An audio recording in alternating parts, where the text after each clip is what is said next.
Դահլիճում լրություն։ Պարոն Սիմոնյան, որպես ազգային ժողովի նախագահ, սա ազգային ժողով է, պատգամավորներն ունեն բոլոր իրավունքները, հարցեր տալու,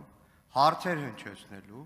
գործադիրին քննադատելու, գործադիրին դատապետելու, եթե կուզեք, որտեղ սա ազգային ժողով է,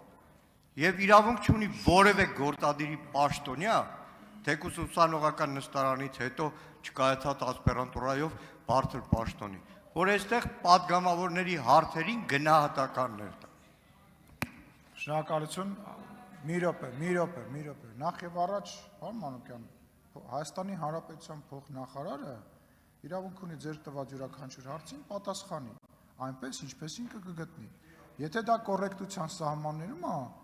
դա թույլատրելի է, նույնը վերաբերվում է ձեզ, եւ դա ձեզ իրավունք չի տալիս որևիցե մեկին գնահատական տալ։ Եթե ես հիմա սկսեմ գնահատական տալ, օրինակ ասեմ դուք եկել եք պարլամենտ մի մարդու հետ, որ անգրագետ է եւ հայերեն գրել չգիտի, լավ կլինի հիմա հաճելի է ձեզ այս խոսակցությունը, կարող ենք շարունակել։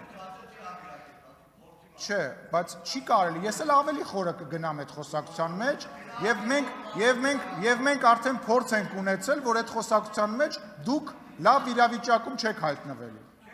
Ես ձեզ խոստանում եմ, որ չեք հայտնվելու։ Ոնց որ ես 5 տարվա մեջ չեք հայտնվել, էլի չեք հայտնվելու։ Հենց որ կոռեկտությունից ու ազգային ժողովի կանոնակարգից, կարգ ու կանոնից ներսում ով դուք, որ սեռական բնույթի հայոյանք եք գրում Facebook-ում, մարդկանց ովքեր որ քվեարկում են,